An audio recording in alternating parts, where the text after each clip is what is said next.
Good morning बच्चों। हम लोगों ने इसके पहले क्लास में संगीत के बारे में पढ़ा। संगीत क्या है, संगीत किसे कहते हैं, संगीत की परिभाषा, संगीत की पद्धतियां, दो मुख्य संगीत की पद्धतियां।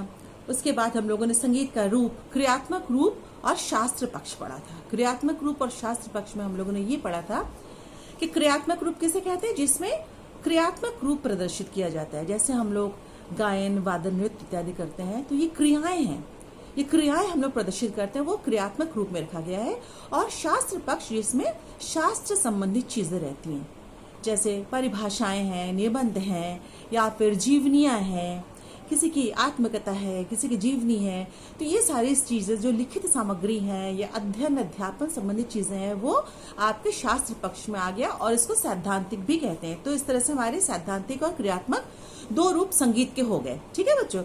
अब इसके बाद हम लोग आते हैं संगीत के प्रकार में। संगीत कितने प्रकार की होती है, आप लोग भी विभिन्न प्रकार के संगीत सुनते हैं। फिल्मों के संगीत, जो पिक्चर के गाने आप लोग सुनते हैं संगीत, वो भी आपका संगीत है। जो लोकगीत होता है वो भी संगीत है। वेस्टर्न म्यूजिक, पॉप सॉन्ग, वो भी आपका संगीत है। तो संगीत के जो विभिन्न रूप हैं, इनका विभागीकरण कैसे हुआ, किस आधार पर हुआ, ये हमको समझना है। तो मुख्यतः भारतीय संगीत में दो मुख्य प्रकार माने जाते हैं। पहला शास्त्रीय संगीत, इसको कि क्लासिकल म्यूजिक बोलते हैं, और दूसरा भाव संगीत, लाइट म्यूजिक। ठीक है, पहला क्या है, शास्त्रीय संगीत, दूसरा भाव संगीत। शास्त्रीय संगीत हम बहुत ही कम शब्दों में इसको क्लियर करना चाहते हैं। शास्त्रीय संगीत, जैसा कि नाम से स्पष्ट है, शास्त्र से संबंधित, शास्त्र के नियमों में जकड़ा हुआ जो संगीत है वो शास्त्रीय संगीत कहलाता है। और भाव संगीत, जिसमें संगीत जो हम स्वर और लय के माध्यम से अपने मन के भावों को व्यक्त करते हैं, वो हुआ भाव संगीत। भाव संगीत में नियम इतने कठिन कठोर नहीं होते हैं जितना कि शास्त्रीय संगीत में। अब हम लोग इसका जो क्लासिफिकेशन है वो आराम से देखते हैं। पहले तो आप ये देख लीजिए बच्चों,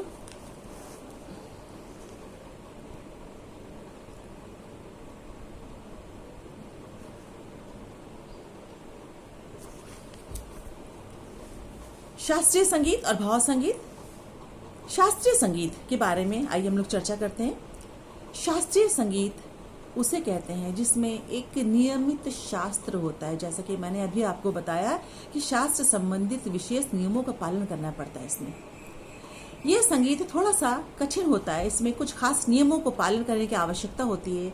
जैसे यदि हम कोई राग गा रहे हैं, अभी आपने राग भूपाली सीखी थी ना, तो राग भूपाली गाते समय हम लोगों ने आरोह अवरोह पकड़ गाई थी। परिचय में भी आपने पढ़ा था कि इस राग में मध्यम निषाद स्वर वर्जित हैं, वादी संवादी ये है, गायन समय ये है। तो ये जो निर्दिष्ट नियम होते हैं किसी भी राग को गाने बजाने का, उन नियमों को पालन करके ही हमें उस राग को गाना पड़ता है। तो ये जो कठिन सिद्धांत हैं, कठिन नियम हैं, उनको पालन करके गाना ही शास्त्रीयता है, वही है शास्त्रीय संगीत। इसीलिए शास्त्रीय संगीत को थोड़ा सा कठिन माना गया है। शास्त्रीय संगीत गाते समय हमें उस राग से संबंधित सारे नियमों को पालन करके फिर उस राग को गाना पड़ता है। हम चाहे राग गाएं या फिर राग को किसी वाद्य यंत्र पे बजाया जाए या फिर तबले में तबला वादन किया जाए, हर किसी चीज में अगर यदि वो शास्त्रीय संगीत है तो वहां पर हमें शास्त्र संबंधित नियमों को अत्यंत कठिनता से पालन करना पड़ता है। ठीक है बच्चों। अब इसके लिए राग अगर हमने पालन नहीं किया, मान लीजिए हमने राग के नियमों का पालन नहीं किया, तो राग का वो मूल रूप जो है वो तो विध्वंस हो जाएगा, वो नष्ट हो जाएगा। हमें इसलिए उस राग के नियमों की सीमा में रहनी पड़ती है। इसके अतिरिक्त हमें स्वर के अलावा लय ताल एक निर्दिष्ट सीमा के अंदर रहना पड़ता है। गीत का कौन सा प्रकार हम गा रहे हैं, कौन सी शैली गा रहे हैं, उसका निर्वाह भी उसी तरह होना चाहिए। ये जैसे शास्त्रीय संगीत में यदि हम विलंबित ख्याल गा रहे हैं तो हमें विलंबित ख्याल के लिए जो नियम है उसका पालन करना चाहिए। यदि हम शास्त्रीय संगीत के अंतर्गत तराना गा रहे हैं तो हमें तराना गाते समय किन किन चीजों का ख्याल रखना चाहिए, हमें वो ध्यान रखना चाहिए। यदि हम ध्रुपद गा रहे हैं, ध्रुपद आपका शास्त्रीय संगीत के अंतर्गत, यदि हम ध्रुपद गा रहे हैं तो हमें ध्रुपद गाते समय किन किन चीजों का ख्याल रखना चाहिए, हमें ये सारी बातें ध्यान देनी चाहिए। तो बच्चों, ये सारी जो गायन शैलियां हैं, टप्पा, ठुमरी, ख्याल, ध्रुपद, धमार, तराना, रागमाला, ये सारी आपकी शास्त्रीय संगीत के अंतर्गत आती हैं। अब हम लोग आगे बढ़ते हैं भाव संगीत। जैसे कि मैंने अभी कहा कि ये थोड़ा सा रिलैक्स मूड में होता है, इसमें बहुत ज़्यादा कठिन बंदिशें नहीं रहती हैं, बहुत ज़्यादा शास्त्र संबंधित बंधन नहीं रहता है, ये थोड़ा सा मुक्त है। इसमें भाव संगीत गाते समय जो कलाकार होता है वो अपने मन के भावों को स्वर और लय के माध्यम से व्यक्त करता है। इसमें नियम जो होते हैं वो थोड़े से शिथिल हो जाते हैं। इसमें शास्त्रीय संगीत के समान कोई बंधन नहीं होता है और न ही कोई नियमित शास्त्र होता है। भाव संगीत का मुख्य उद्देश्य क्या होता है? सिर्फ मनोरंजन करना, कानों को अच्छा लगना चाहिए। भाव संगीत हमेशा मधुर होना चाहिए, उसमें भाव होना चाहिए, भाव प्रधान होता है। चाहे जो भी स्वर प्रयोग किए जाए, जो भी ताल प्रयोग किए जाए, उसका आलाप, ताल, सरगम आदि कुछ भी प्रयोग किया जाए, उसमें शास्त्र संबंधित कोई कड़े नियम नहीं रहते हैं। भाव संगीत का मुख्य उद्देश्य है रंजकता देना। रंजकता माने आनंद प्रदान करना। फिर से सुनिए बच्चों, भाव संगीत का मुख्य उद्देश्य है रंजकता प्रदान करना, और रंजकता के लिए कहीं कहीं शास्त्रीय संगीत का सहारा भी ले लिया जाता है। जैसे कि आप लोगों ने अधिकतर फिल्मी गीतों में भी देखा होगा, बस किसी भी गीत में देखा होगा कि गाते गाते, भाव संगीत गाते गाते कुछ कलाकार उसमें तानों का प्रयोग करते हैं या फिर आकार का प्रयोग करते हैं, जो कि शास्त्रीय संगीत के अंतर्गत आता है। तो भाव संगीत को और सुमधुर बनाने के लिए, भाव संगीत को और रंजकता प्रदान करने के लिए कभी कभी शास्त्रीय संगीत का भी सहारा लिया जाता है, तो वो अनुचित नहीं है। भाव संगीत को ही लाइट म्यूजिक कहते हैं, भाव संगीत को लाइट म्यूजिक भी कहते हैं।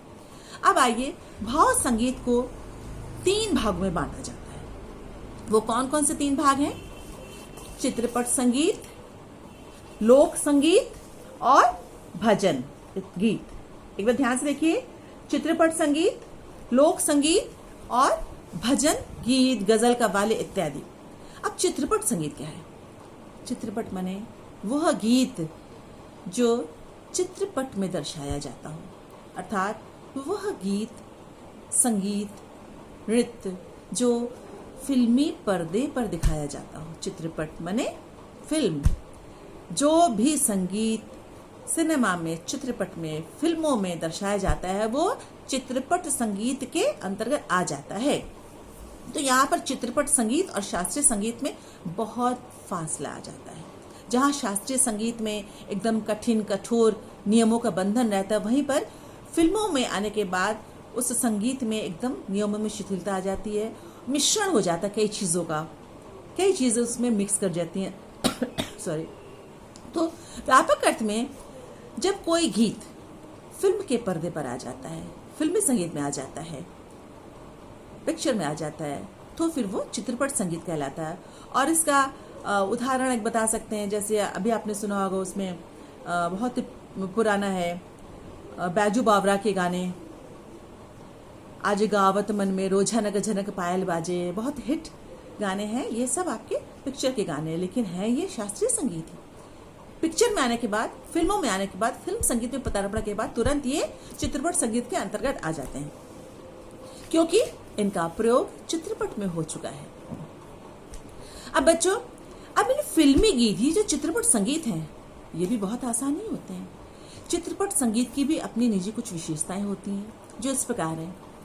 जैसे भाव के अनुकूल गीत और आकर्षक रचना। जब तक कोई गीत भाव के अनुकूल, अर्थात पर्दे पर, फिल्मी पर्दे पर जो दृश्य दर्शाया जा रहा है, जो चित्र आपको दिखाई पड़ता है, उसका भाव क्या है, उस भाव के अनुरूप वो गीत होना चाहिए। रचना उसकी जो रचना, उसके जो लिरिक्स होते हैं, उसके जो शब्द होते हैं, वो उस चित्र के अनुसार होने चाहिए। जो दर्शाया जा रहा है, जो चित्र, जो सीन उस पर्दे पर दिखाया जा रहा है, उस सीन के अनुकूल आपके वो शब्द होने चाहिए। विभिन्न वाद्यों का प्रयोग होता है, सिर्फ एक वाद्य से काम नहीं चलता बच्चों। चित्रपट संगीत में बहुत सारे वाद्य यंत्रों का प्रयोग होता है। तीसरा है श्रृंगार रस के हृदय स्पर्शी शब्द। गीत बड़े मोहक होने चाहिए। आप लोगों ने श्रृंगार रस का संयोग और वियोग पक्ष दोनों पढ़ा है। तो श्रृंगार रस का बहुतायत प्रयोग होता है यहाँ पर। श्रृंगार रस का दोनों पक्ष, संयोग पक्ष और वियोग पक्ष, दोनों का प्रचुरता से प्रयोग होता है चित्रपट संगीत में। फिर आपका आता है सुरीले और आकर्षक कंठों द्वारा गाया जाना। जब भी प्लेबैक सिंगर्स का नाम आता है, पार्श्व गायक, गायिका जिसे बोलते हैं, हमें पता है कि बहुत ही लता मंगेशकर जी का नाम ले लीजिए, आप रफ़ी जी का नाम ले लीजिए, जिनका भी नाम लीजिए, सब कितने प्रसिद्ध कलाकार हैं, कितने पहुंचे हुए कलाकार हैं। सिर्फ अपनी आवाज़ के लिए उनको दुनिया जानती है।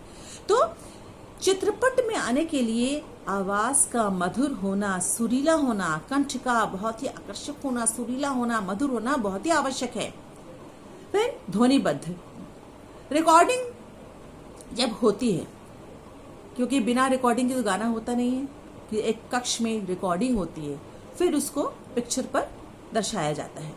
रिकॉर्डिंग करने से पूर्व ठीक भली प्रकार से उसको जांचना इत्यादि।